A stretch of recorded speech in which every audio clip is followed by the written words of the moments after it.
السلام عليكم. لو بتشوفونا لأول مرة يلا اشتركوا في القناة وفعلوا جرس التنبيهات علشان يوصل لكم مننا كل الفيديوهات الجديدة.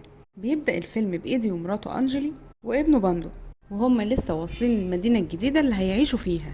سواقين التاكسيات بيجروا عليهم علشان يوصلوهم، لكن لما بيعرفوا انهم رايحين فيلا ناس ما بيرضوش يوصلوهم، وبتستغرب أنجلي، لكن بيجي سواق منهم وبيقول لهم انه هيوصلهم. وهم في الطريق بيني بيعرف من السواق ان كل السواقين بيخافوا يروحوا الفيلا دي علشان الشبح اللي فيها، وما بيهتمش ايدي بالموضوع لانه بيعتقد ان كل الكلام ده كله تخاريف. فجأة العربية بتتعطل، والسواق بيقول لهم ان الفيلا مش بعيدة ويقدروا ياخدوها مشي. وبعدها بيوصلوا للفيلا وبيقابلهم السمسار. بعدها بيحاول يفتح الباب، لكن بنشوف ان القفل بيتقفل لوحده من جوه، والسمسار بيقول لهم انهم لازم يكسروا الشباك. وبسرعة بانجو بيرمي طوبة وبتتكسر، وبيدخل السمسار وبيفتح لهم. باندو بيبقى مبسوط وبيجري وهو مبسوط لان هو بقى عنده بيت كبير، وكمان بيجري يستكشفه. وبيسأل ايدي السمسار عن الاشاعة اللي طالعة على الفيلا ان فيها شبح، فبيقول له ان الموضوع ده كذب.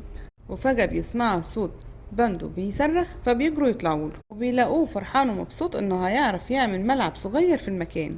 بس السمسار بيكون متضايق من شقاوته وبياخده على تحت. وبيعرف ايدي ان صاحب الفيلا مسافر امريكا. بالليل العيلة بتقعد تتعشى، وبنلاحظ ان في حد مراقبهم من فوق. وبعد يومين انجلي وباندو بيودعوا اندي علشان رايح شغله اللي هيغيب فيه بالشهور، وده لانه شغال رئيس مهندسين على مركب بحرية. وتاني يوم بتاخد انجلي ابنها وبتوديه مدرسته الجديدة. بتدخل المدير اللي بيفضل يتكلم على الاكل، وبتستغرب انجلي من كلامه. وبياخد باندو على الفصل، وبياخدوا الفصل وبيعرفوا على زمايله. وفي طالب بيضحك عليه لما بيعرف اسمه، بس باندو بيردها له لما بيعرف ان اسمه جوجو. وبيبان ان الاتنين مش طايقين بعض. وبيمسك المدير الاكل بتاع طالب وبيقوله يبقى يجيبه ويروح له في الفسحة علشان عايزه في موضوع. وفي البيت انجلي بتكون جايبة الاكل وطلبات البيت.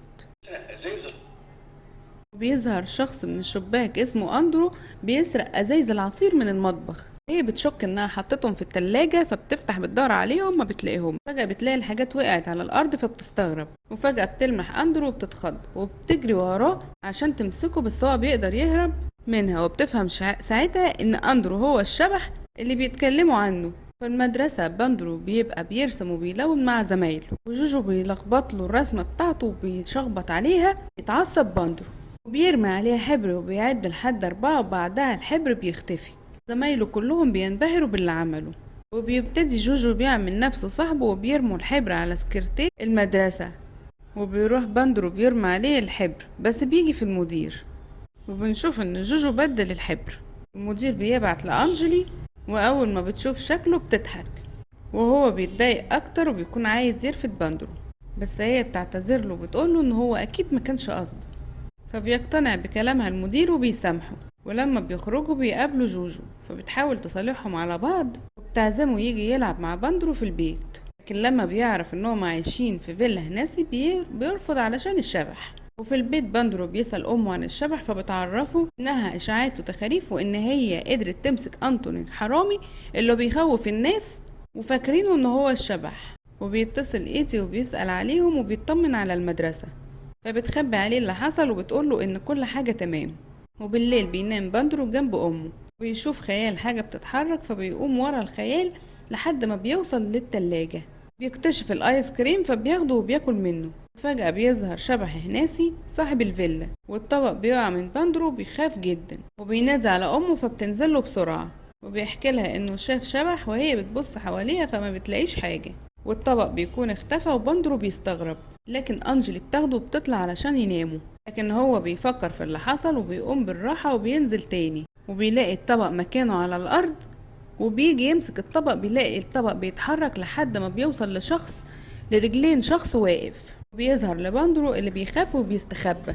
ده بيفتكروا أنتوني، فبيتشجع وبيقوم يضحك معاه. بس هناسي بيتعصب وبيقوله انه لازم ياخد امه ويمشوا من بيته، لكن باندرو ما بياخدش على كلامه وبيقوله انه بيتهم ومش هيمشوا منه، وبيتحداه.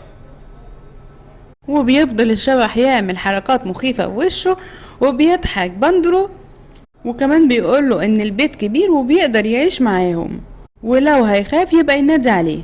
وبيعرفوا انهم بقوا مصحاب من دلوقتي.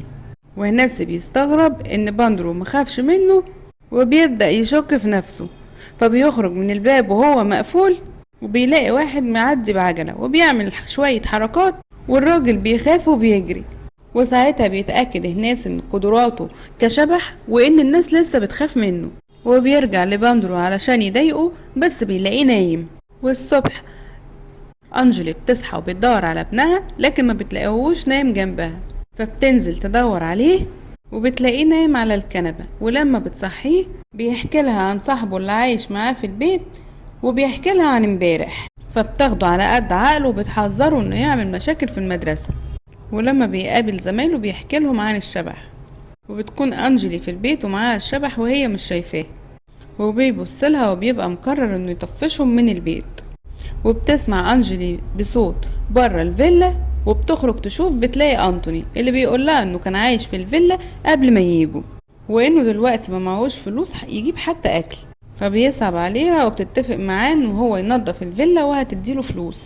وأنتوني بيفرح وبيبتدي ينظف أوراق الشجر من على الأرض، بس الشبح بيرجعها له تاني، كمان بيخلي ورقة شجر تطير في الهواء وتكلمه.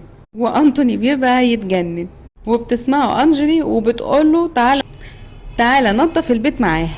والشبح بينفخ في ورق الشجر وبيدخل جوه الفيلا وبيفضل يعمل مقالب في أنتوني لحد ما الفازة بتاعت أنجلي بتقع وبتتكسر، فبتتعصب جدا وبتجري ورا أنتوني وبتطرده برا البيت. وبتتصل بإيدي وبتقوله يشوف لهم بيت تاني لأن البيت ده كبير قوي ومش عارفة تنضفه لوحدها. وبيتفهموا إن مفيش حد بيساعدها، وبيقول لها إنه هيفكر في الموضوع لما يجي. وبيكون باندرو رجع من المدرسة وبيعرفها إنه سمع مكالمتها مع أبوه وإنه بيقرر يساعدها هو وصاحبه الشبح وينضفوا البيت معاها. وبالليل الشبح بيبص على باندرو فبيلاقيه نايم فبيمشي، لكن باندرو بيصحى وبيمشي وراه، فبيختفي الشبح وباندرو بيفتكر ان هو بيلعب معاه. وبيظهر تاني لباندرو وباندرو بيقوله انه بيتحداه ان هو يقدر بنفخة واحدة منه يقدر يطلع ورق الشجر بره البيت. والشبح بيقبل التحدي وبينفخ في الورق وفعلا بيقدر يطلعه كله بره البيت. وبذكاء باندرو بيقدر يخلي الشبح ينظم البيت وبينقل العفش عن طريق التحدي.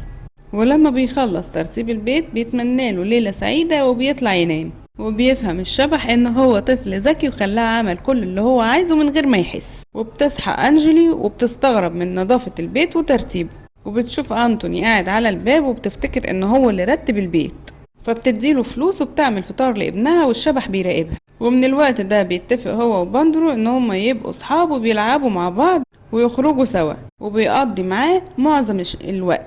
وفي يوم بيلعب بالكورة مع الشبح والكورة بتقع، فبيروح باندرو علشان يجيبها والشبح بيخضه فبيخاف قبل ما يقع، فالشبح بيحاول يمسكه بس ما بيعرفش وبيقع باندرو وبتجري عليه امه. والشبح بيحاول يقول لها ان هو كان بيهزر معاه لكن هي ما بتبقاش شايفاه ولا سامعاه. وبتاخد باندرو بسرعة على المستشفى، الدكتور بيقول لها انه لازم ما يفقدش وعيه علشان ما يدخلش في غيبوبة.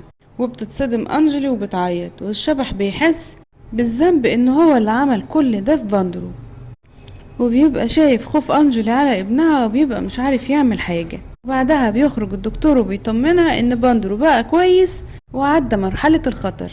والشبح بيفرح بالخبر وهي بتروح تشوف باندرو تطمن عليه، وبيسأله الدكتور على اللي حصله فبيقوله ان هو كان بيلعب واتزحلق وما بيجيبش سيرة الشبح اللي بيبقى سامع كلامه ومتأثر. ولما أنجلي بتخرج الشبح بيعتذر لباندرو لانه سبب اللي حصل له، لكن باندرو بيحكي له ان جده ما كانش بيقدر يلحقه لما بيقع، بيعتبره زي جده وكمان بقى عنده جرح في راسه زي اللي عنده. فبيفرح الشبح بكلامه وبيطلب منه انه يسامحه. وتاني يوم بيجاي ابن الشبح ناسي بيتصل بالسمسار وبيعرفه انه هيوصل الاسبوع اللي جاي علشان يبيع البيت. وفي التوقيت ده بيخف باندرو وبيصحيه الشبح علشان يروح للمدرسة، وبيغسلوا اسنانهم سوا والشبح بيروح يشرب اللبن بداله. وبيبقى واضح على باندرو انه مبسوط وبيقعدوا يفطروا سوا. الشبح بيروح معاه المدرسة وبيكون باندرو متأخر فبيسيبه وبيطلع يجري على الفصل. الشبح بيخترق الجدران وبيدور عليه وبيشوف مدرس راسم رسمة أسد على السبورة وبيحركه والأطفال بتتصدم. وبيشوف باندرو الشبح وهو بيدور عليه، فبيخرج بالراحة وبيروح يتكلم معاه. وبيشوفه مدير المدرسة وهو واقف، وبيروح علشان يشوف هو ازاي طلع وسايب الحصة بتاعته. والشبح بياخده وبيختفوا، والمدير ما بيلاقوهوش وبيروح له الفصل بتاعه وبيقول له يطلع الاكل اللي معاه وبياخده منه. والشبح بيبقى جنبه ومش عاجبه اللي بيعمله المدير، اللي بيبدأ ياكل الاكل والاطفال بتضحك. وبنشوف ان الشبح اخفى الاكل والمدير بياكل في منديل. وبعدها بيقول المدير كلمة على مسرح المدرسة، والشبح بيخليه يتلخبط في الكلام. الطلاب والمدرسين بيضحكوا عليه. وتاني يوم بيكون في مسابقة جري في المدرسة، وبيكسب جوجو في أول جولة. وبسرعة باندرو بيطلب من الشبح إنه يساعده، لكن الشبح بيرد عليه وبيفهمه إنه ما ينفعش يغش في عمل بيقوم بيه، وبيبتدي يحفزه. باندرو بيتحمس وبيجري ويكسب بمجهوده وهو فرحان. بس زمايله بيتضايقوا وبيعملوا حفرة كبيرة علشان يقع فيها، ويشوفوا إنه هو فعلا عنده شبح يقدر يساعده ولا بيكدب عليهم. وبالغلط بيقع جوجو فيها، واصحابه بيسيبوه وبيخافوا ويطلعوا يجروا. وبيكون باندرو معدي بالعجلة بتاعته وبيسمع جوجو وبيسأله هو وقع في الحفرة دي ازاي. فبيحكي له جوجو انه كان عاملها علشان هو اللي يقع فيها، وبيحاول يعتذر له. فبيتعصب باندرو وبيسيبه، وقبل ما يمشي بيعرفه انه لازم يسامح زميله ويساعده. فبيروح لجوجو بيمدله ايده اللي بتوصل لاخر الحفرة، وبيشكره جوجو وبيوعده انهم هيفضلوا صحاب لاخر العمر ابتداء من النهارده. وبيوصل لمدير المدرسة القصص اللي بيحكيها باندرو عن الشبح، وبيحذر امه انه لو ابنها اتكلم تاني عن الشبح هيرفضه. وبتزعل جدا وبتنبهه انه ما يقولش قصص تاني عن الشبح، لكنه بيأكد لها انها قصص حقيقية. وبيشاور للشبح انه يظهر علشان امه تشوفه ويأكد لها ان كلامه حقيقي، بس بيعرفه انه مش هيعرف يعمل كده دلوقتي. وانجلي بتتعصب على ابنها والشبح بيزعل، وبيروح ورا باندرو وبيحاول يصالح فيه. بس باندرو زعلان علشان مظهرش قدام امه، فبيعتذر له الشبح وبيقوله انه هيمشي ومش هيشوفه تاني. فباندرو بيجري عليه وبيحضنه علشان ما يسيبوش، لانه حس ان هو عوضه عن غياب ابوه. وبالليل بيقول للشبح يحضر معاه حفلة المدرسة بكرة علشان عامله مفاجأة. وتاني يوم بيتفاجئ الشبح ان باندرو عامل قصته وعاملها مسرحية، وكمان لابس نفس لبسه وبيقلده. وصاحبة والدته بتسألها هو ليه ابنها لابس نفس لبس العم هناسي. بتسألها أنجلي مين هناسي، فبتقول لها انه كان صاحب البيت اللي انتوا قاعدين فيه دلوقتي. فبتتصدم أنجلي وبتفتكر كلام ابنها عن الشبح. وبيخلص العرض وبتسقف لابنها، وكل الناس بيعجبها العرض وبيسقفوا. بس بتشوف ابنها وهو بيشاور الناحية التانية، وطبعا هو بيشاور للشبح وهو مبسوط جدا. وكده بتتأكد ان ابنها ما بيكدبش. وبعدها بيوصل فيجاي ابن هناسي وبيطلب من السمسار انه يروح يفرج صاحبه على الفيلا علشان هيبيعها له. بتقابلهم انجلي وباندرو بيتعصب هو والشبح لما بيشوفهم. وفجأة بتهب رياح قوية وكل عفش البيت بيتحرك، وبيفتح الشبابيك وبتتقفل لوحدها. فبيخاف السمسار هو واللي معاه وبيجروا. وفي اللحظة دي بيقرر الشبح انه يظهر لأنجلي، وهي بتتصدم وبيعرفها بنفسه وبيحكي لها انه هو اللي بنى البيت ده. عنده عيلة وابنه فيجاي كان ذكي بالظبط زي ابنها باندرو. وفي يوم قرر فيجاي انه يسافر امريكا يدرس وانشغل عن والده ووالدته، وامه كانت بتستناه كل يوم على امل انه يرجع، وماتت وهي كان نفسها تشوفه. وبعدها ابنه عرف ورجع وقبل اعتذاره والده بعد ما اعتذر. وفجأة بيتفاجئ ان ابنه راجع تاني بعد ما خلص دراسته وجايب مشتري للبيت. وهناسي بيتعصب وبيرفض يبيعهوله. وفي الوقت ده كان فيجاي بيقوله ان البيت كبير وانه هياخده يعيش معاهم في امريكا، لكن هناسي بيرفض لان بيته كان فيه كل ذكرياته وانه مستحيل يسيبه. وتاني يوم الصبح اتفاجئ بفيجاي انه بيقوله ان هو مسافر، فبيترجاه هناسي انه يفضل معاهم لانه كان مرتبط قوي بحفيده. بس مراته بتاخد ابنها منه وبيمشوا، فبيحاول يروح وراهم وبيقع بالغلط، وبسرعة بيقوم علشان يلحقهم. بس بيتفاجئ ان هما مشيوا، وبيرجع البيت وبيتفاجئ ان جسمه على الارض، وبيعرف ساعتها انه مات وروحه هي اللي موجودة دلوقتي. ومن الوقت ده ما سمحش لأي حد انه يعيش في البيت لحد ما قابل باندرو اللي عوضه عن حفيده اللي افتقده. وبتتأثر أنجلي وبتتأثر بحكايته وبتقوله انه يسامح ابنه، فبيتعصب عليها لانه مش هيسمح لأي حد انه يعيش في بيته غيرهم. وبعدها بيرجع ايدي من السفر فبيحكوله اللي حصل، وبيشوف الكرسي بيتهز فبيعرف ان الشبح معاهم وسامعهم. وتاني يوم بيروحوا للكاهن وبيسألوا ازاي يقدروا يحرروا روح الشبح، فبيقول لهم انهم لازم يعملوا مراسم جنازة وابنه يكون موجود ويحضرها. وبيروح ايدي الفيجاي علشان يحكي له انهم لازم يحرروا روح ابوه ويركض بسلام، فبيرفض فيجاي وبيقول له ان دي عادات قديمة وانها ملهاش اي لازمة. فبيحكي له ان ابوه مات ازاي، وكمان بيقول له ان هو اللي كان السبب. وبعدها بيروح بندلو للشبح وبيحكي له انه يعملوا له المراسم بتاعته بكره، فبيزعل علشان مش هيشوفه تاني. وبيوصيه انه يخلي باله من نفسه ومن عيلته وما يبعدش عن ابوه وامه ابدا. وتاني يوم بيجي الكاهن وبيحضروا للمراسم، وبندرو بيجيب الشبح يقعد معاهم، وبيكون حزين وبيدخل فيجاي وبيبص للبيت وبيفتكر ابوه. وبيطلع غرفته وبيمسك صورة امه وبيعيط، وبيطلب من صورة امه انها تسامحه. وساعتها بيشوفوا ابوه وبيسامحه. وبتبتدي المراسم، وبندرو ساعتها بيشوف الشبح وهو بيعيط وبيشاور له وبيختفي. وبيسأل اهله عن الشبح فبيعرفوه انه مشي خلاص. وساعتها فيجاي بيقوله علشان ابوه حبه فمش هيبيع البيت وهيخليهم عايشين فيه على طول. فبيعيط بندرو، بيطلع على السطح وبيبص للسما عشان بيدور على الشبح، وبيتخيل انه بيبصله وبيعيط. وتاني يوم وهو رايح المدرسة بيتفاجئ ان الشبح واقف له قدام البيت ومنتظره. وبندرو بيفرح وبيجري عليه، لكن الشبح بيطلب منه انه ما يعرفش حد انه هو لسه بيشوفه وانهم لسه مع بعض. وكمان بندرو بيوعده وهو فرحان.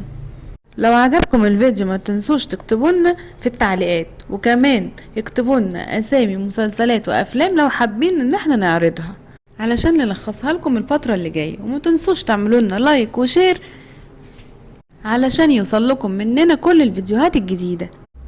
مع السلامة.